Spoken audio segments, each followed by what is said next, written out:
Mirëmbrëma nderuar shikues, sot jemi përsëri në emisionin Gjeopolitik. Shumë ujëra kanë rrjedhur këto ditë dhe e pam të arsyeshme që bashkë me mikun tim me të madhin Kastriot Çipi të zhvillojmë një bisedë për ato që ka ndodhur, duke i analizuar secili sipas variantit të vet. Unë do të jem në rolin e moderatorit, por do të jem edhe një çik në rolin e bashkëbiseduesit. E di që disa nga ju mund të mërziten, por kështu e do puna, sepse nuk mund të marrim dhe njëri tjetër këtu e të shtojmë kamerat që të na bëj pyetje të dyve. E kuptoni tash? Para se të fillojmë emisionin, ju kujtoj të bëni subscribe kanalit për t'ju ndjekur ne ju dhe jo ju ne. Njëkohësisht falenderoj sponsorat e emisionit tonë, cilët do të dalin me ato strishat me ato shiritat gjatë emisionit. I kemi përzgjedhur midis bizneseve më të mira në llojin e tyre. Kushdo që ka nevojë për shërbimin e tyre, mjafton të na shkruajë në numrin tonë ose mund të hyjnë në Google dhe t'i gjej përveç atyre pikave të kontaktit që japim ne aty, edhe pikat tjera kontakti dhe të komunikoj me ta për mallra dhe shërbimet që ata ofrojnë. Mirë. Tema, siç e thash, do të jetë edhe pak nga vendi, edhe pak po gjithmonë për gjeopolitik. Sot në parlament kemi parë një mburje që e kanë këta të majtët, kështu që ja, sikur i bënin sfidë popullit shqiptar, që ju na kapët me presh në dorë duke vjedhur në të gjitha këto vendet, po ne kemi një patent virgjërie që na japin Shtetet e Bashkuara të Amerikës, që na purifikojnë, që na pastrojnë përpara jush, edhe ju s'kini çfarë na bëni, ne do t'ju bëjmë karshillek, në qoftë se ne Shtetet e Bashkuara dhe presidenti i saj do na përzgjedhin si më të mirin dhe më të zotin për të bërë akrobacira, ju do të mbajmë shkelmin në fyt, edhe të gjithë këta të majtët i shikonim që qeshnin me një lloj triumfi, janë gjithmonë të gatshëm të shesin interesat kombëtare për të mbushur ca xhepat e tyre. Këta e kanë bërë që në vitet 41, kur me urdhër të Kominternit e futën Shqipërinë në luftë civile, më pas mbas vitit 44, pasi mendimin e Kominternit edhe të politikave ndërkombëtare për ndarjen e botëve në dy anët të perëndimit, Matan Perdes Ekur dhe Këtej nga ana lindore, zhvilluan luftën e klasave, ku ishte vazhdimi i luftës civile, duke në luftën civile vranë brezin e parë ata që ishin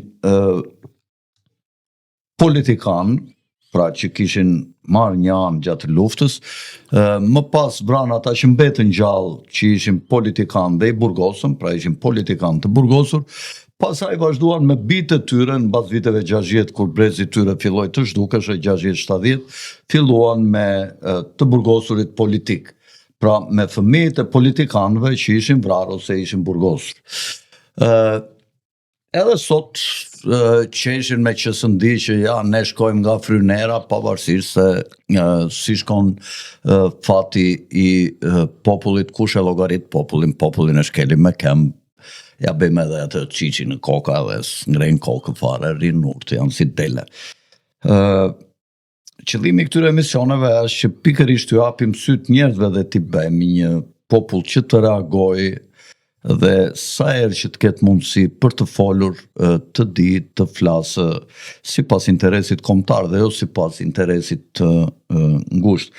Kastriot, si e ke ndjekur këtë krimin e këtij bordit të paqes, se këta të Izraelit bëjnë të llovira aty në lindjen e mesme, njerë shkatrojnë me ndërhyrjen e tyre dhe mendimin e Amerikës dhe të Britanisë, shkatrojnë Irakun me 2 luftra, pasaj shkatrojnë këto vendet e tjera, Libinë, Libanin, Sirinë, tash Iranin, po përpiqen ta shkatrojnë për interesat e tyre politike dhe pasojat gjithmonë i mban Evropa duke marrë refugjatët, duke krijuar këto bordet e paqes, kur të gjithë ishin për luftë, edhe ky kryeministri ton për krajm të drejtën e Izraelit që të vraset të pres, ka të drejtë të reagojë Izraeli, të vraset të pres aty në mënyrë të zhbalancuar, ku një shtet me ushtri dhe me të gjitha ato strukturat e veta të sigurisë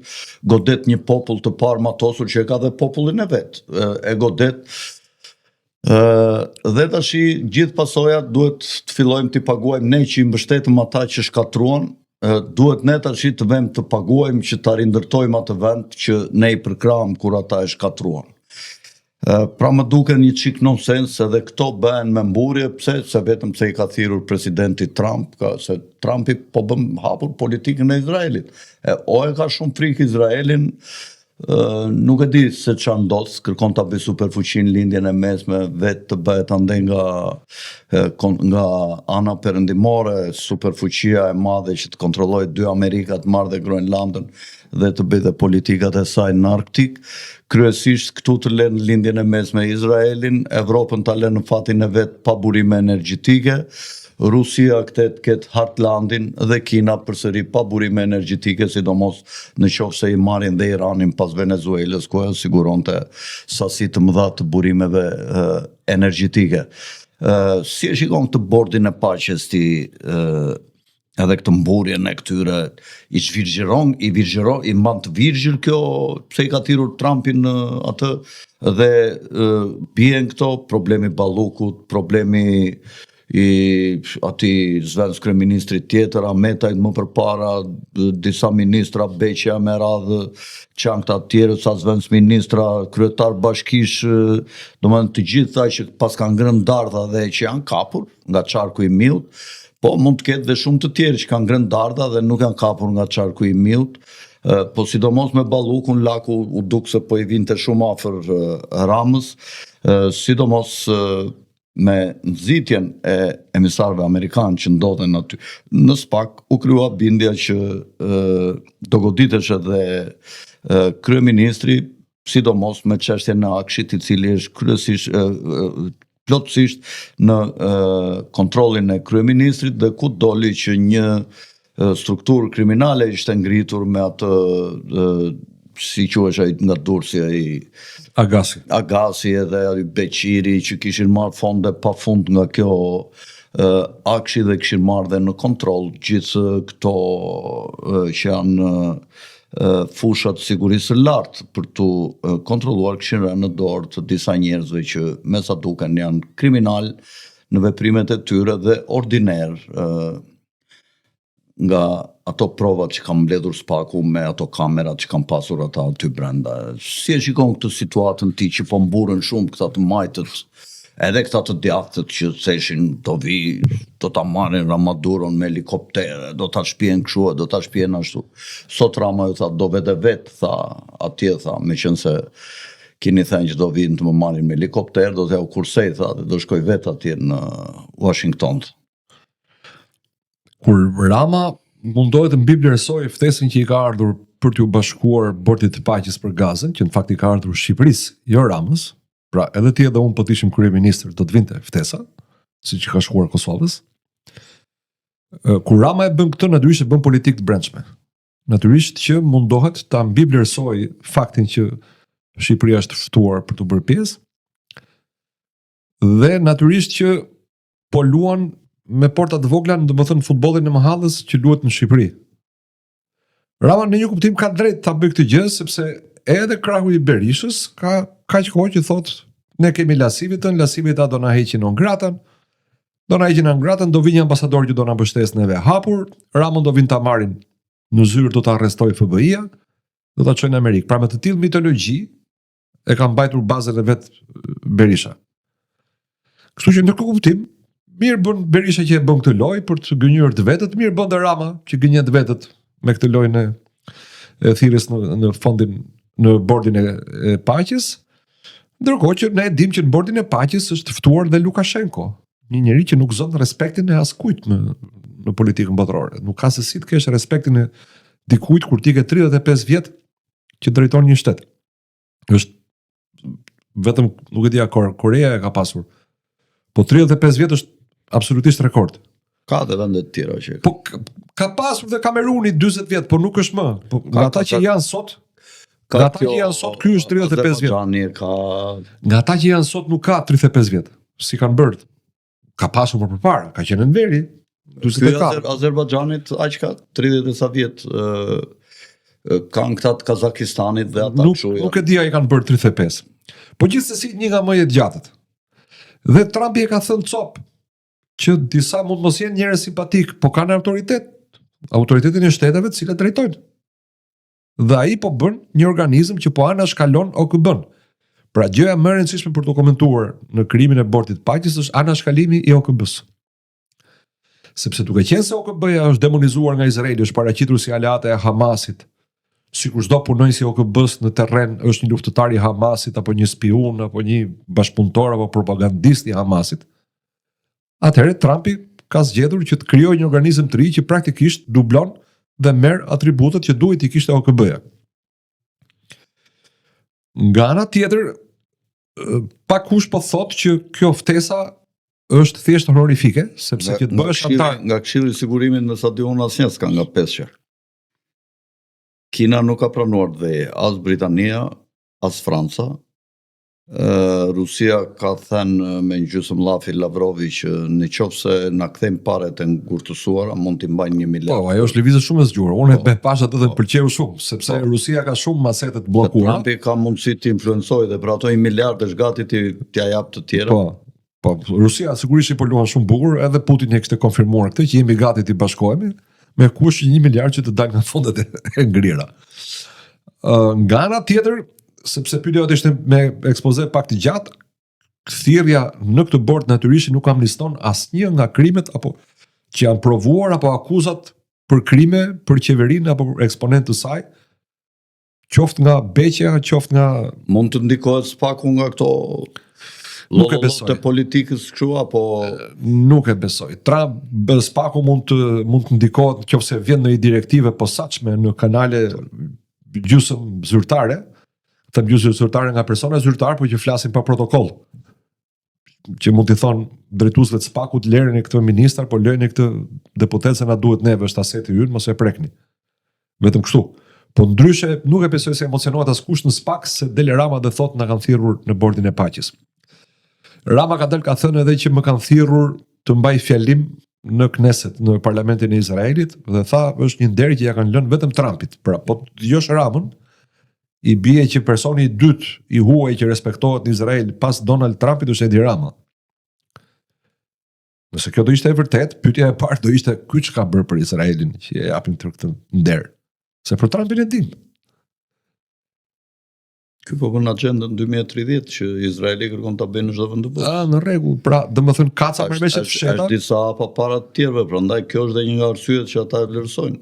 Mirë pra, domethënë ka marrëveshje të fshehta. Mbreti Charles nga presioni i qytetarëve britanik që janë qytetarët më të shkëlqyer në botë, i bëri thirrjes të armërit të ishte dorë nga identiteti digital që është hapi i parë i diktaturës digjitale dhe që ne kemi kaluar sepse ka pasur shumë protesta. Ne po shkojmë, ne futëm sistemin e kamerave kur monitorohemi nga të gjitha anët që është pjesë e diktaturës digjitale dhe ky po thotë do bëj cashlessin thotë deri në vitin tjetër. Pra është disa pa para në agjendën e diktaturës globale. Pra ky sklavron shqiptarët, se shqiptarët s'kuptojnë asgjë, pavarësisht se ne lodhemi e përpiqemi t'ju japim syt, ata e kanë mendjen të bëjnë ndonjë lek, të vënë ndonjë parti në ndonjë vend kështu të prishin ndonjë lek në për këto pubet e natës, se si shqetëson fare fakti që nesër mund të kthehen në dele, totalisht në dele. Më fal, Kastrim. Jo, s'ka gjë për fare, se ne bëjmë bashkë bisedim. Rama është tregtar flamujsh. Rama mund të shes dhe të blej gjithçka dhe të marrë flamurin e kujt do boll që ta paguajnë. Ose boll që t'i japin një favor tjetër, në mos para, mbështetje politike që të rrinë pushtet. Kjo është shumë e qartë nëse i fut të treja në lojë. Pra Amerikën e Trumpit që është e ndryshme nga Amerika. Ti thua ka qëllim në vetvete të rinë në pushtet apo tash është si puna e saj zura një duhet unë lëshoj po s'më lëshon ai tash. Edhe ajo është. Domethënë kur ti rri gjatë në pushtet, kur ti bën krime, bën korrupsion, ata ti kanë të dhënat. Plus unë për Ramën dyshoj që kanë dhe dhëna tjera. jo thjesht korrupsionit. Unë dyshoj që Rama është pedofil. Dyshoj që Rama është rekrutuar ashtu siç janë rekrutuar viktimat e Jeffrey Epsteinit. Po. Se unë nuk e kuptoj dot ndryshe këtë, si mund të vazhdoj ky. Këtu në dorë janë simbolet të pedofilisë. Rama e nisi duke qenë nxënësi i Sorosit. Dhe Sorosi e shtyu drejt globalistëve.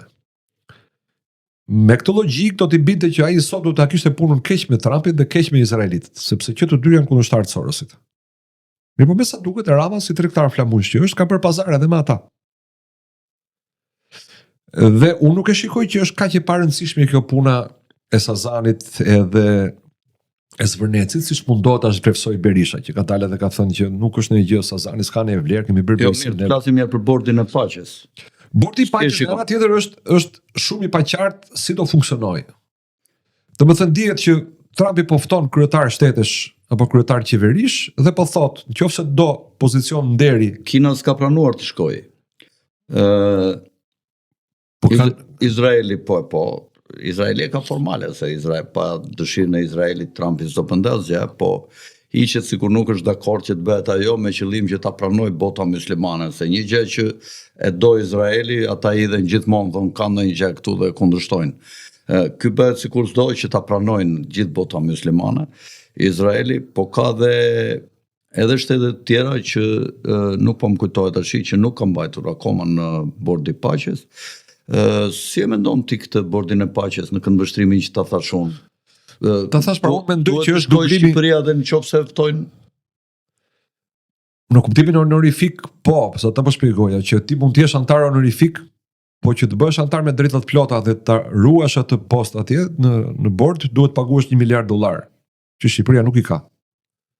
Po edhe po ti kishte prap nuk duhet t'i jepte. I ka.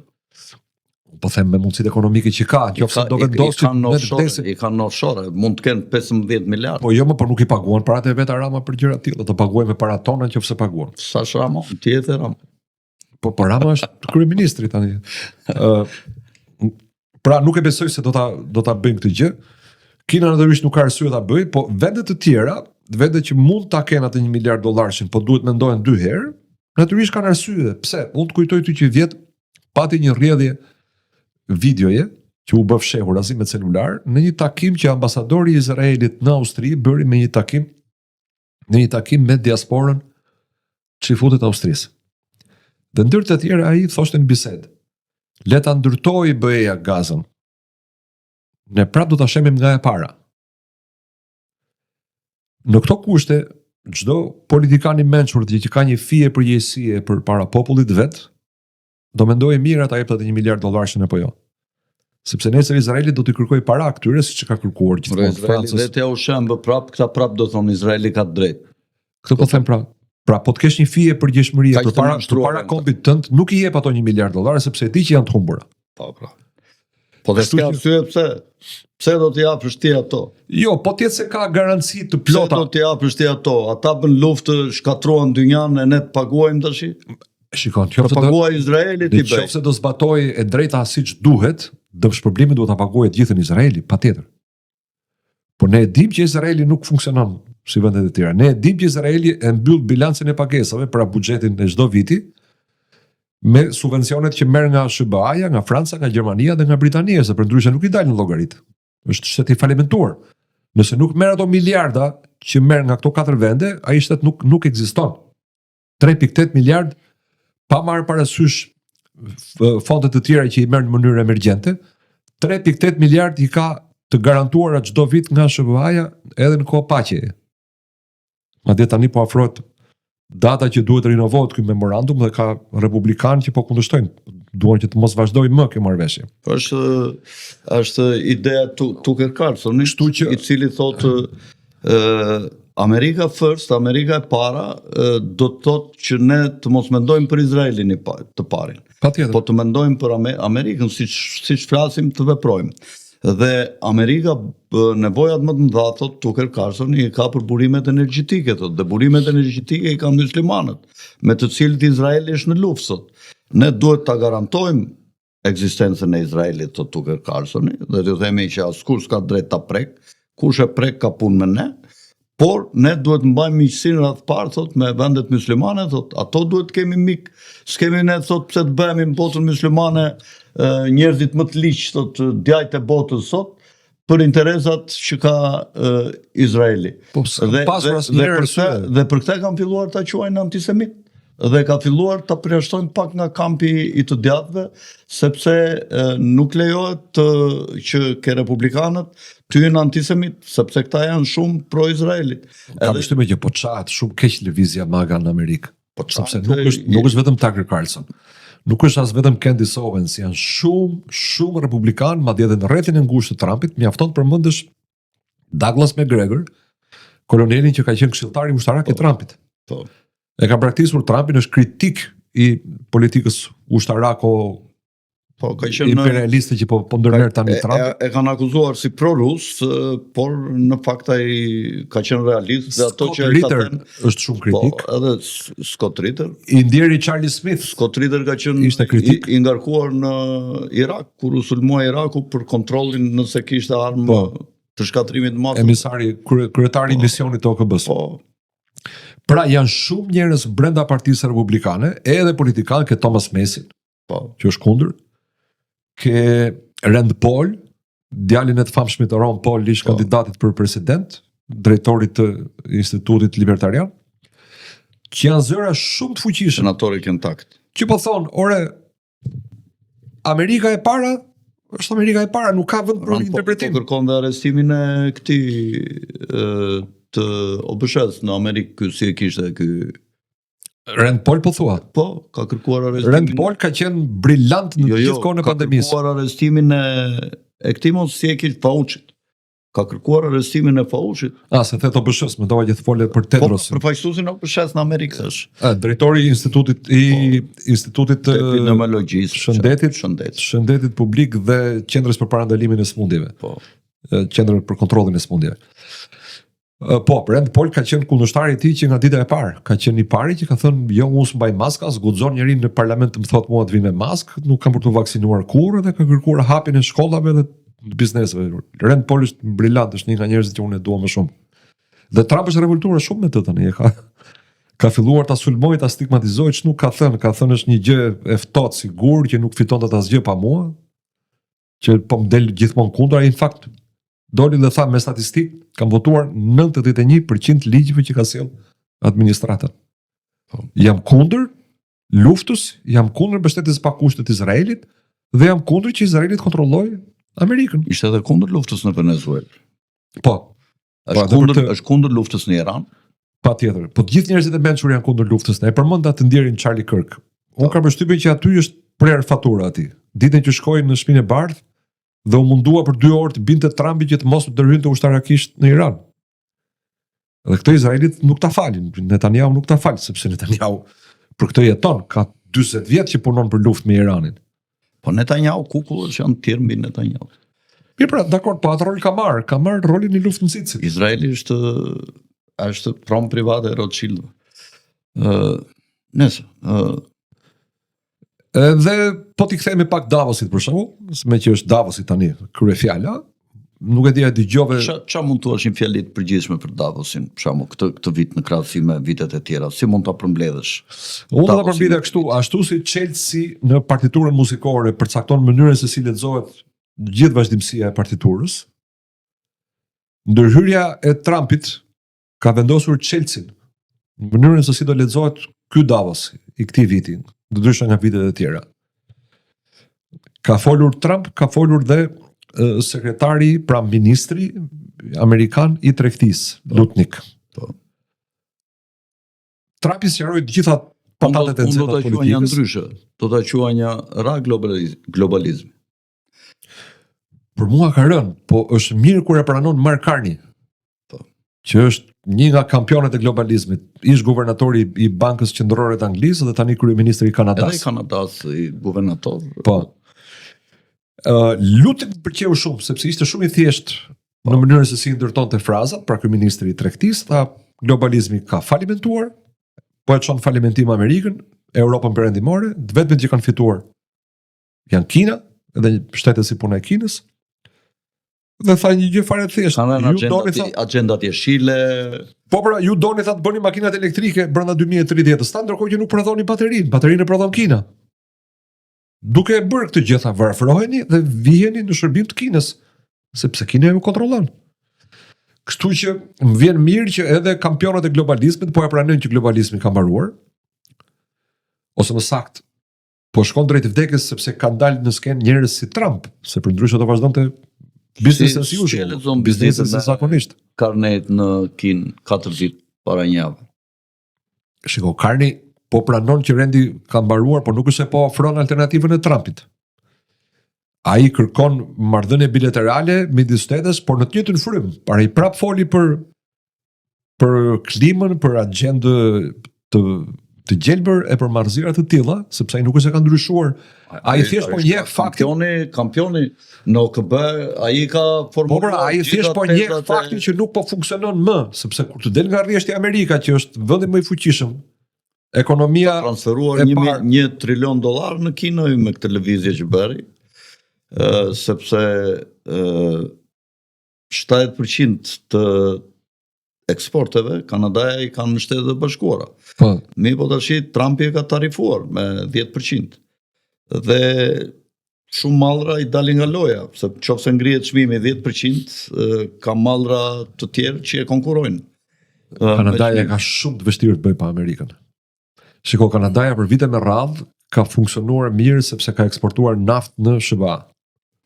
Po të ta marrë Kina lengun e atë gazin e lengshëm.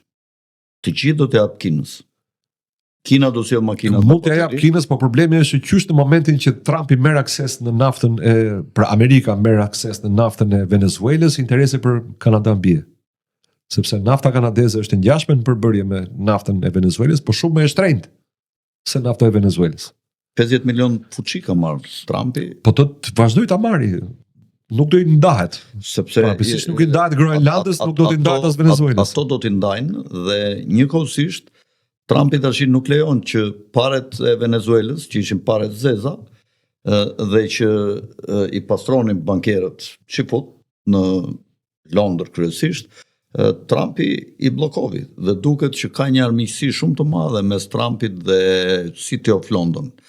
Mirë po, Izraeli është pronë e Rothschildëve dhe mua nuk më funksionon kjo gjë. Dhe po të shikosh, pasi u rrëmbye Maduroja, një nga vizitat më të rëndësishme që u bën në Venezuelë, në Caracas, ishte vizita e përfaqësuesve të FMN-s dhe të Fondit Monetar Ndërkombëtar, që janë dy institucione që quhen ndërkombëtare, po që në fakt janë private. Se janë dy, mos ka qenë Banka Botërore dyta, se FMN-ja dhe fondi janë një të gjithë. Banka Botërore. Banka Botërore, okay.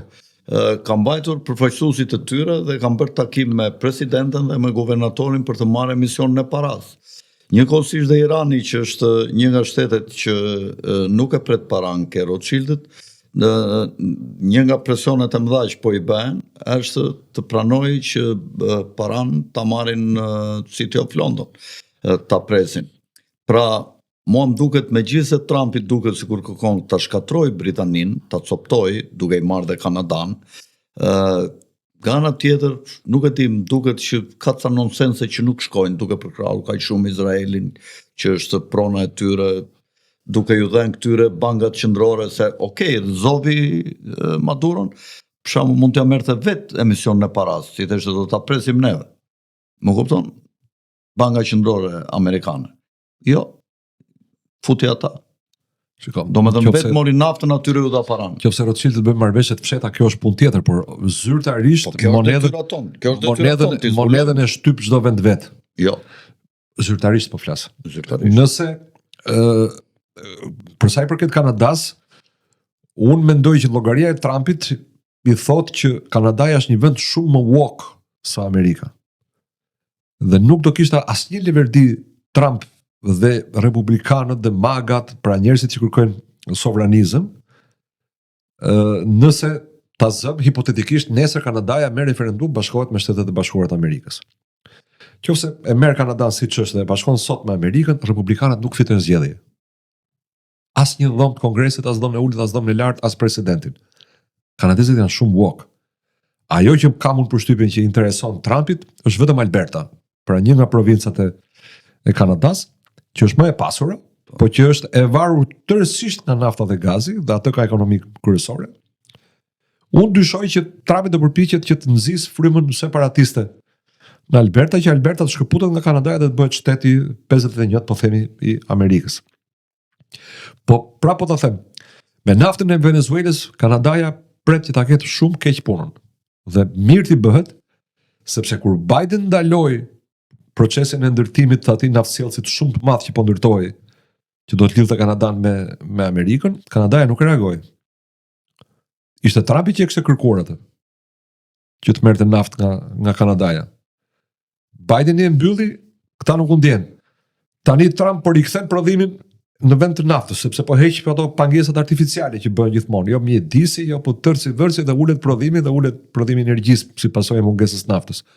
Trumpi po rikthen qymërgurin, gazin, naftën si lëndë djegëse për prodhimin e energjisë elektrike.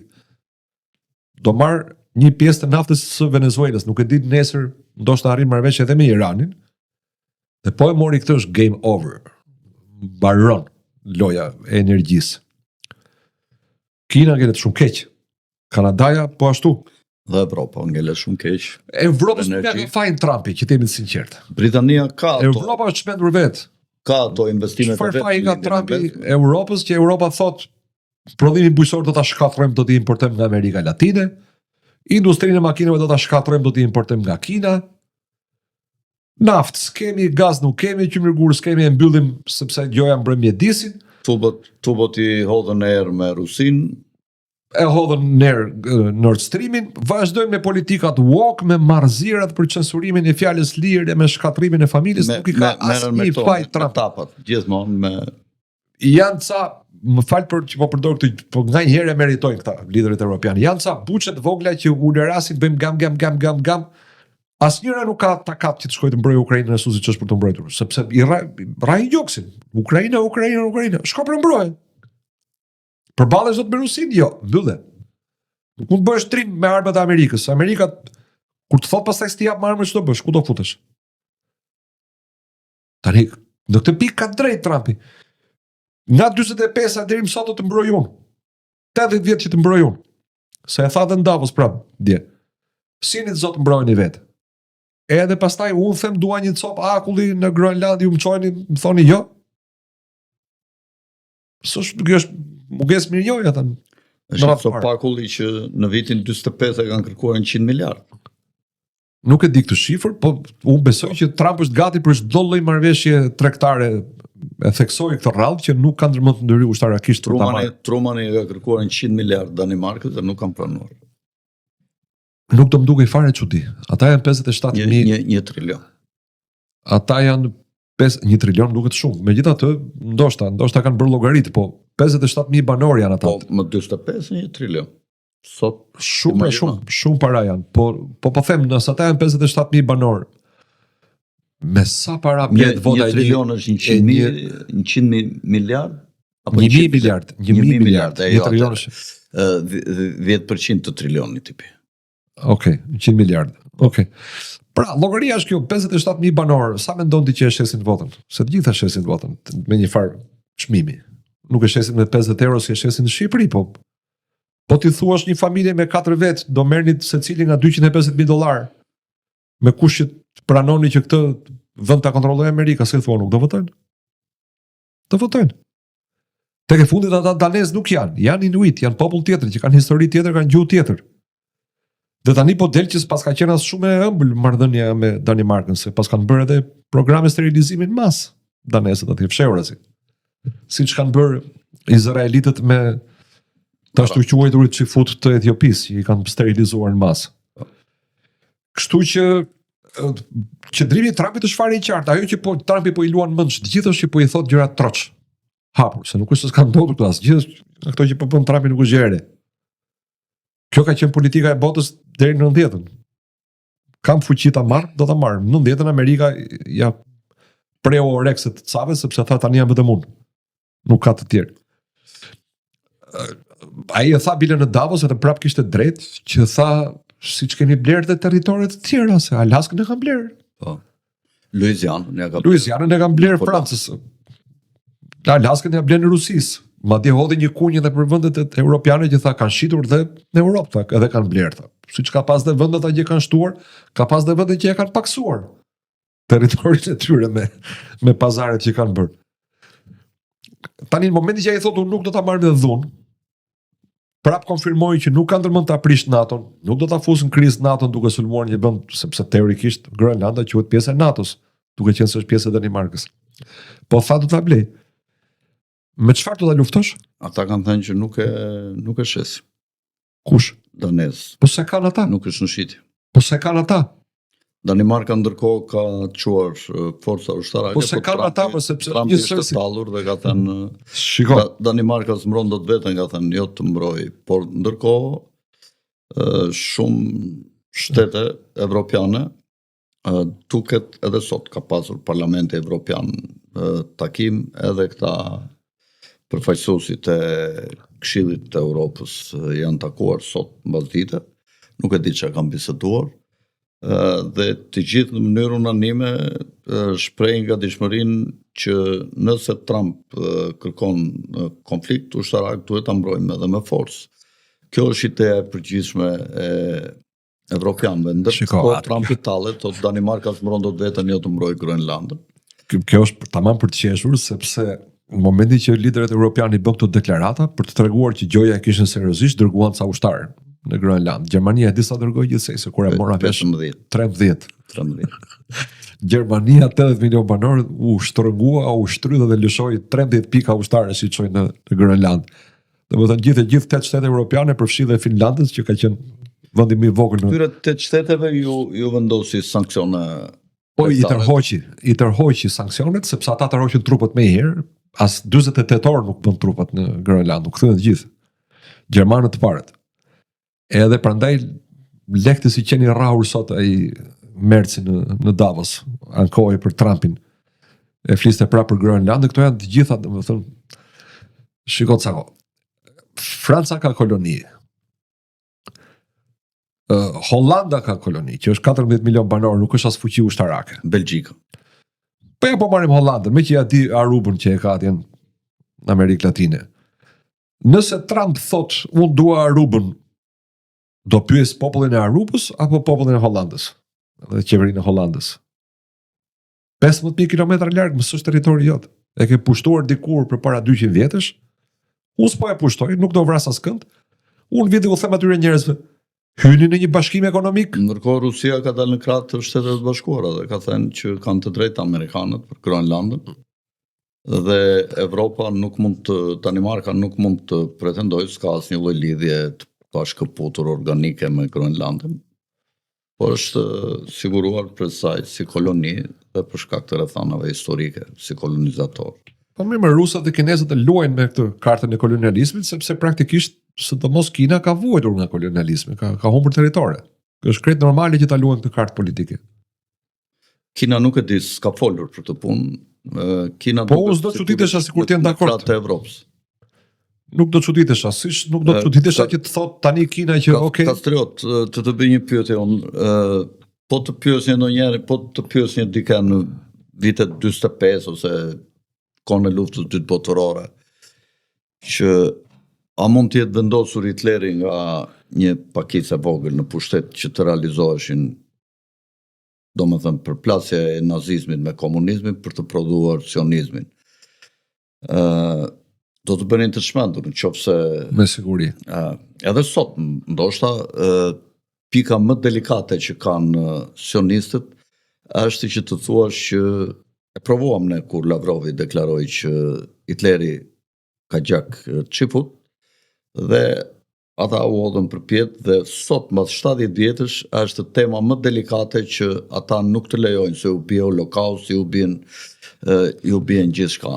Ti si mendon kjo lufta e globalistëve, kjo lufta e antiglobalistëve e Trumpit, po të theme patriotëve, nacionalistëve, me globalistët të cilët vendosën një rend të bazuar mbi rendin botëror të vendosur pas luftës së dytë botërore, me pak ndryshime, ku nga një kontroll bilateral që ishin ty perandoritë e mëdha, ish Bashkimi Sovjetik dhe Shtetet e Bashkuara dhe Evropa, u kthyen në një rend botëror unilateralist, pra që sundonte vetëm Amerika dhe po mbi ato rregulla ndërkombëtare funksionoi bota, kurse tash duket që po bie OBT-ja, Organizata Botërore e Tregtisë, po rivendosen tarifat, pra po shkërmoqet rendi të dyja rendet botërore të vendosura nëse ndajmë si epokë në dy pjesë, siç e shpjegova. 45-90, 2025. Ti si e mendon se mua më duket që është duke u realizuar edhe me Trumpin Agenda 2030, Rockefeller 2030. Po ecim përpara proceset për kontrollin digital të shoqërive. Ka ca shenja që s'janë të mira as nga Trumpi kish pretenduar që do vendoste kudo paqen, po lufta po zgjerohet, edhe me ndihmën e Trumpit. Pra, po krijohet një kaos prej Trumpit dhe kaosi mund të çojë drejt një lufte kinetike të nxehtë midis shumë bloqeve dhe vendeve. A shikon ti ndonjë mundësi që konfrontimi Evropë-Shtetet e Bashkuara të kthehet në një konfrontim kinetik, pra me një luftë të madhe botërore dhe nga ana tjetër Evropa ty në luftë dhe me Rusinë dhe të vendoset në mes të dy zjarreve. Jo më kot të pyeta për Mark Carney, i cili nuk bën asnjë veprim pa Britaninë, pa parë interesat e Britanisë, i cili filloi të shprehte një solidaritet dhe dashuri ndaj Kinës, të pakuptueshme që s'kish ndodhur kurrë me ndonjë kryeministër kanadez më përpara. Po si më. Justin Trudeau e adhuron të Kinën. E adhuron të më. Justin Trudeau përzu nga... Dakord, po jo, po s'është i pari më kërni, po ti ke Bloombergu në Amerikë që thot është lider i madh Xi Jinpingi. Dakord, Bloombergu është nga ata që... Klaus Schwabi e ka ngritur në qiell Xi Jinpingin. Po. Tashi, si e mendon ti, mos janë dy anë të një medalje që duan të bëjnë luftë për të shkaktuar kaos dhe për të bërë depopullim dhe pasaj nëpërmjet kaosit dhe humbjes së mendjes dhe të shpresës të njerëzve që do të mbeten gjallë, ti detyrojnë për këto agjendat e kontrollit dhe vazhdimet e agjendave, sepse pandemia ishte një test që u bë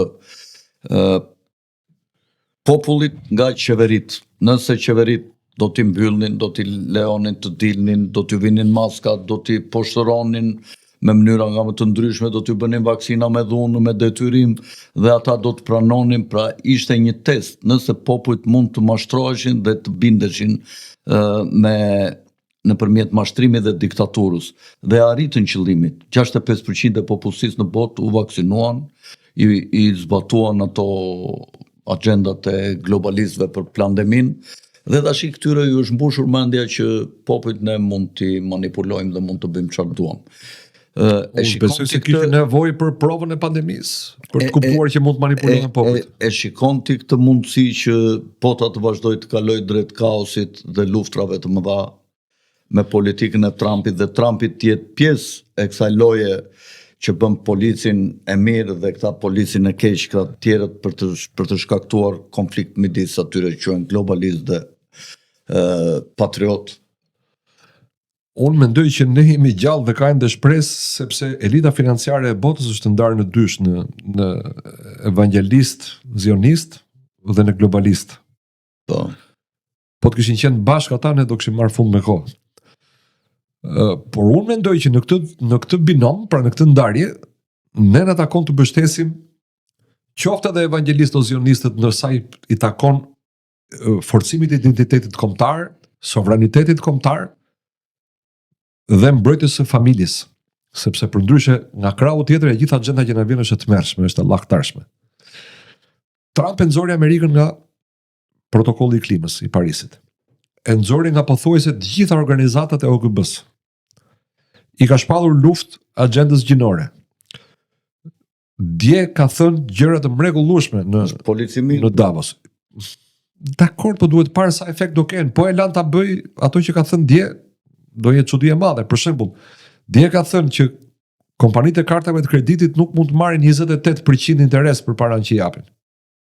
Do të kërkoj Kongresit që kjo të limitohet me jo më shumë se 10%. Tash këto ditë është dhe lufta për të marrë kontrollin e Fedit, janë në gjykat. Sepse Fedi ka rregullore të bashme aty që do ta heq atë, se nuk është as pak simpatik, do ta heq Powellin dhe vë tjetër, thë. Gjëja tjetër është një femër tash. Gjëja tjetër që ka thënë Trumpi dje, kjo e dyta është e përsëritur, sa e ka thënë edhe më përpara, ka thënë që nuk do të lejohen më kompanitë të mëdha biznesit bëjnë biznes me banesat. Po. Pra të blejnë banesa, BlackRock nuk e lejoi. Ashtu është e drejtë çdo njeriu që të ketë një shtëpi. Bikok mund të ndërhyjnë në mënyrë drastike thënë tregta dhe t'i ulë çmimet sa, po nga ardhi të skap se të dëmtoj ata që e kanë bërë me dirë shtëpinë dhe e kanë blerë $700,000, $800,000, ta bëj që tu shkojë vlera sot 100,000 apo 200,000. Gjitha këto nuk tregojnë që Trump është i kontrolluar nga elita financiare. Po Izraeli ka bërë marrëveshje me Izrael. E pra, a ka bërë marrëveshje me lobin zionist? Kjo është e qartë. Për mua ka bërë. Jo vetëm pse e ka financuar Adelson në fushat, po e shojmë për ditë që ka bërë marrëveshje. Pra, i ka vënë gjërat në peshore dhe ka thënë çfarë mund të shpëtoj nga kjo botë? Europa nuk e shpëtoj dot. Mund të shpëtoj tregun e punës në Amerikë, industritë prodhuese, pra që Amerika të jetë një vend që prodhon, jo që shtyp para me marifete financiare. Mund ta mbroj familjen amerikane, mund ta mbroj kombin amerikan. Borxhi publik i Amerikës ka vazhduar të shritur, ka bërë 38 trilion. Dakor. Po i afrohet 39 trilion. Është e vërtetë, dakord jam. Por nga ana tjetër, nëse ai siguron lëndët e para që janë strategjike, jo për këtë shekull, por këtë mijëvjeçar, i ka zgjidhur sa probleme Amerikës. Nëse ai siguron naftë, gaz, litium, uranium, si do shfolga borxhi kombajt, ka 130%. E ka më kollaj se çdo vend tjetër Amerika që të shkarkoj borxhin e vet, sepse ja kanë blerë të huajt, ja ka blerë Kina. Dhe Amerika shtyp para. Kina mund t'i kërkoj t'ia rikthej. Si t'ia rikthej, po? T'ia rikthej bonot, sepse i ka marrë me mafatë fakturimi. Po me letër dhe shtyp letër dhe ja jep, nuk është problem fare. Nuk po them që s'ka zero problem borxhi. Po them që Amerika e ka borxhin, atë letrën kinezët do t'i blenë mall në Kinë, në Shtetet e Bashkuara. Pra do shkaktojnë inflacion. Patjetër. Nuk mund të pritet kështu letër pa kriter. Pa kriter jo, po shumë më lehtë se sa në vendet e tjera. Shumë më lehtë se që ka nga Britania te Japonia, te Kina, te Shqipëria. Petrodollari, pra të shitet nafta jo me dollar. Jo, atë s'ka për ta lejuar. Këtë duket që nuk ka për ta lejuar Trumpi, sepse prandaj ndërhyri në Venezuelë, edhe prandaj mund të ndërhyjë edhe në Iran. Këtë me sa duket, kjo është vije kuqe, që këtë ai nuk e lejon. Prandaj thashë po mori kontrollin e burimeve kryesore strategjike, e ka siguruar kombin e vet. Dhe me që ti përmende luftën, lejo të them që për mua lufta e tretë ka filluar, por nuk është lufta që kemi imagjinuar ne. Pra që lufton çdo shtet kundër çdo shteti me armë bërthamore. S'mendon që kjo luftë do zgjerohet, paktën lufta konvencionale do prapet? Unë mendoj që do të ketë luftë, siç ka që tani, vetëm se lufta do të jetë luftra, tha Emmanuel Macron në vitin 2025 në botë. Nuk ka pasur asnjëherë në historinë mbas luftës dytë botërore 60 luftra në vit. Dakor, ka konflikte të armatosur, patjetër. Ajo që po doja të them është kjo që unë mendoj që luftrat do të mbeten. Dakor, po luftrat do të mbeten brenda kontinentit. Ti the çdo be Europa, për mua Europa s'ka çfarë fare. Pyetja e fundit. Fare. Para se ta mbyllim këtë. Pra, që ta mbyll çakur nuk kuptoj kur them lufta do jetë në kontinente. Amerika do punojë për kontrollin total të Amerikës Latine. Kina do marr ato që i takon, jo Tajvani, po komplet atë pjesë të jugut të Azisë. Rusia po do rikthejë influencën e vet fuqishme përveç në të gjithë hapësirat ish Bashkimit Sovjetik, mund të ketë edhe më shumë afrim deri në Turqi. Loja është çdo bëj Izraeli me Izraelin e madh do ta bëj apo jo, se po e bëri ajo është luftë gjithlindja e mesme. Dhe si do ndahet Kina, sepse si do ndahet Afrika, sepse Kina është shumë e pranishme në Afrikë me investime. Dhe Kina nuk ka për të lënë Afrikën të hiqë. Rusia gjithë bregun në Edhe Rusia ka ndërhyrë, dhe mirë ka bërë dhe Rusia, kurse Europa nuk e shohi jashtë. S'ka fuqi ushtarake, s'ka fuqi ekonomike. Ka fuqi ekonomike, është 20 trilion. Konsumatore, po e ul prodhimin. Po del nga loja në GDP-n. në garën e prodhimit. Po del nga loja, mak Gjermania është po hyn në vitin e tretë. Me Kina rënje ekonomike. Kina dhe Evropa e kanë buxhetin më të madh se sa Rusia dhe Amerika, shumë më të madh. Po çfarë si ka kjo, po është në rëndje. Prit, po më e kthejnë ata në industri. Çfarë kthejnë ata? Prit një minutë, To doja të bëja një pyetje të fundit, se kjo temë ndoshta odhe sa penelata, pavarësisht se ka po na ngelen gjëra pa thënë. Mund ta sjasim e ta astrolojmë në këtë konflikt geopolitik që e zëm se nuk do të ketë konflikt kinetik, pra përplasje me armë, çështjen e Jo, me armë do ketë, por brenda kontinenteve. Jo, midis Evropës dhe për çështjen e Groenlandës dhe Shtetet e Bashkuara.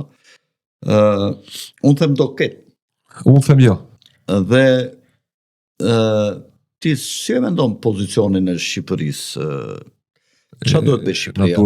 Ne Shtetet e Bashkuara kanë dhënë një rol dhe kontribut të madh edhe në kohën e konferencës ambasadorëve në Londër, mbas luftës parë botërore më palë, kur erdhi koloneli Eduard House që solli ato pikat nga CFR-ja, Council on Foreign Relations, të cilat i prezantovi presidenti Wilson në konferencën e paqes me Lloyd Georgein dhe me Clemenceau, ku deklaruan që popujt e vegjël duhet të vetë qeverisen. Ata nuk bëndojnë gjë të madhe për Shqipërinë, se konferenca e Londrës e kishte caktuar në fakt territorin politik të Shqipërisë, por sidomos roli i Shtetet e Bashkuara gjatë periudhës mbas luftës dytë botërore, ku kanë kontribuar që Greqia të mos me ato provokimet e kushtit gjithmonë ka mbajtur anën e Shqipërisë dhe të stagnacionit dhe të stabilitetit midis dy vendeve tona, dhe sidomos mbas viteve 90, kur ata dhanë një ndikim në përmbysjen e regjimit komunist 45 viteve të vendosur nga Enver Hoxha dhe nga komunistët shqiptar, dhe sidomos për shlirimin e Kosovës, që është kulminacioni i kontributit të amerikanëve për të shkëputur këtë pjesë të madhe të territorit shqiptarëve që ishte në okupacionin serb prej 45 apo më shumë vitesh, në vitin 99. Si e mendon ti, çfarë pozicioni duhet të mbajë Shqipëria? Duhet të angazhohet, duhet të shprehet, duhet të rjeftot, duhet të flasë me një gjuhë të drunjt, apo duhet që, të them për diplomacinë, nga përfaqësuesit e shtetit, apo duhet të jetë aktive siç ka qenë Rama për shembull kundër Rusisë, që doli foli atje në OKB, kështu me grushte si Khrushchevi, si Enver Hoxha kundër Khrushchevit me 6 jetën në Bukuresht e në Moskë, sa ishte shfrytzuar nga ato trapleqet që shiste Kadareja këtu me ato romanet edhe gjithë Tirana elita intelektuale ku bënte pjesë babai Kristaq, frymëzoheshin nga ato gënjeshtrat nga pompoziteti i fitores të Enver Hoxhës mbi liderët botëror. Si mendon ti, çfarë pozicioni duhet mbajmë ne dhe korruptimi i Ramës, sidomos në çështjen me Gonigal, ku e dashur e ti theshte që me Gonigal fliste me orë tëra me Ramën me një platformë, me një telefon që unë nuk e di çfarë ishte, theshte që nuk kontrollohen dhe që mund të kenë qenë këto platformat që u zbuluan tash, u dekriptuan, dhe ata mund të kenë shumë informacione që Rama mund të ketë shkelur ligjin edhe për në Amerikë, edhe për në Shqipëri, nga bisedat me Gonigalin, që janë si burim informacioni, dhe kjo a mund të na mbaj peng në frika e Ramës dhe Amerikanëve dhe ndaj spakut, për të bërë një politik fleksibël Shqipëria, se në qoftë se do të ketë një konflikt të armatosur, se ata thanë që në qoftë se merr Groenlandën, trupat amerikane duhet largohen më përpara nga Evropa, dhe Amerika nuk ka përtyr më në mesdhe, sepse Gibraltarin e kontrollon Anglia është shprehur hapur për luftë në qoftë se merret seriozisht Groenlanda. Po britanikët janë gjithmonë serioz. Në qoftë se dyshon për këtë. Keir Starmer nuk është serioz, po vazhdo. Keir Starmer është një karagjoz. Po në Anglinë nuk qeveris një njeri, Anglia ka institucione institucione shumë të forta. Asnjë shtet evropian nuk ka për t'i dalë kushtarakisht përballë Amerikës. Ju në vlerësoni Evropën, se keni gabim shumë, unë të kam thënë gjithmonë që Evropa duket si e dobët, por nuk është e dobët. Evropa është shumë e fuqishme, për sa kohë ka GDP mbaras me Amerikën, Evropa është lojtare e vjetër e diplomacisë, e luftrave. Shiko. E dëgjove Zelenskën çfarë tha për Europën, si e quajti? Kaleidoskop me ngjyra. Po mirë, dakor. Por i fragmentuar, tha. Po shiko, ti e the që Rama është Europa. Polonia s'është Europë në mënyrën si po e sheh ti tani, pra si një koalicion anti-amerikan, Polonia s'është. S'pranon të jetë pjesë e këtij koalicioni. Hungaria nuk është. Ti si mendon se do mblidhen tash në Emiratet e Bashkuara Arabe, mos gaboj? Si mendon ti Trumpi tash në këto momente që kërkon të marrë Groenlandën, është interesuar për paqen mes Rusisë dhe Ukrainës dhe Evropës, apo është interesuar të mbajnë luftë dhe Evropa të jetë dobësuar dhe me vëmendje nga Rusia dhe ai të marrë? Unë besoj që Trump e ka dashur sinqerisht paqen në Ukrainë, që është ditën e parë, por rrugës ka kuptuar që presioni i kompleksit industrial ushtarak, siç e ka quajtur Eisenhower, është kaq i fortë sa që mbi liderët evropian. Për kompleksin industrial ushtarak. Industria e armëve të Amerikës. Ai është produse. Pa ata janë produset më të mëdhenj të armëve. Dhe ata Lockheed Martin e ata nuk i binden Trumpit për politikat që do të bëjë Trumpi në lidhje me... Jo, patyshim që nuk i binden. Por Trumpi ka arritur këto kompromis, që thotë, okay, doni ta vazhdoni luftën në Ukrainë, vazhdoni, po jo me parat amerikanëve.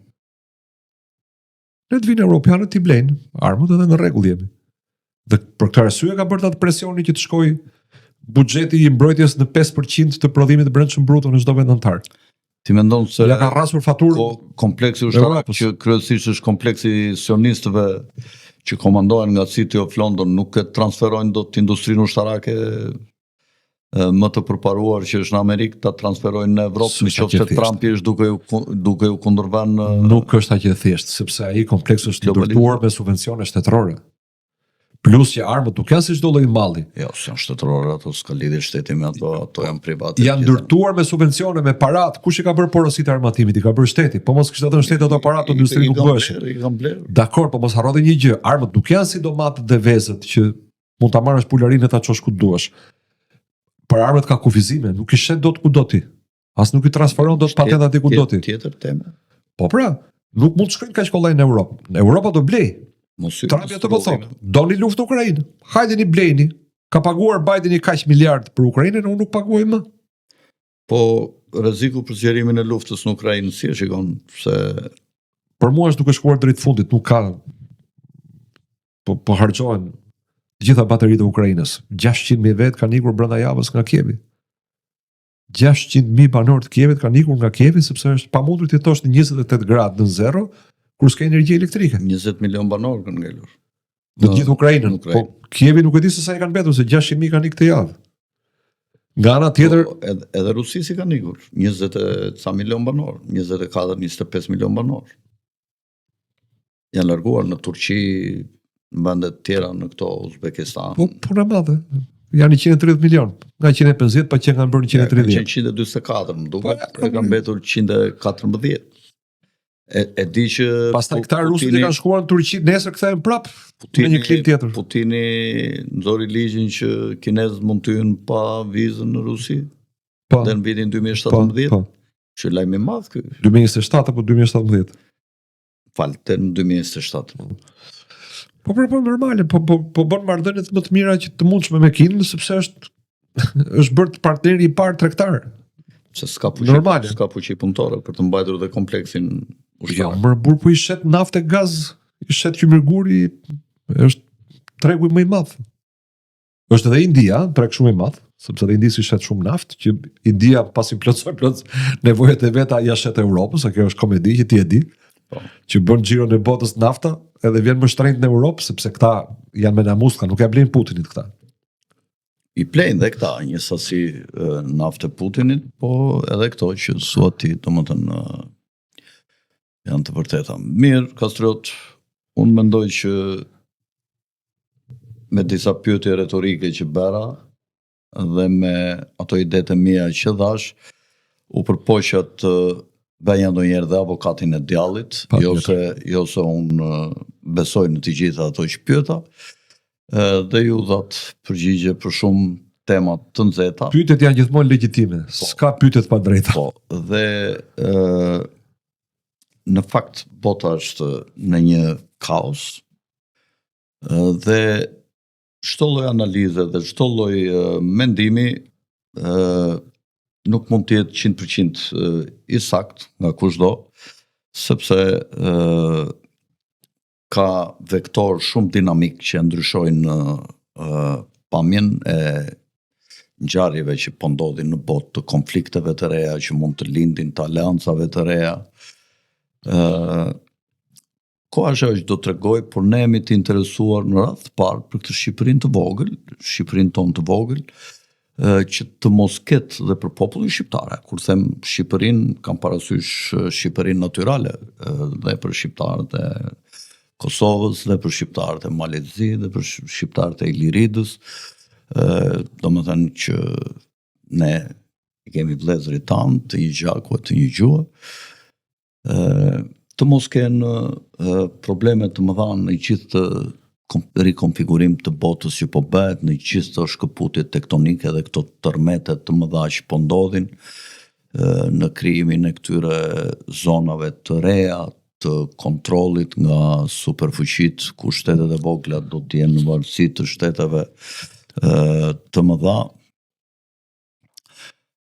Para se ta mbyllim, të nderuar shikues, dëshiroj të kujtoj edhe një herë që t'i bëni subscribe kanalit ton, dhe dua t'ju kujtoj që ne këtu jemi me pijet e lajthizës të bosit ajri e lezi miku tim, të cilat janë bërë shumë konkuruse në treg për nga cilësia e përmbajtjes dhe nga cilësia e amballazhimit, siç e shikoni.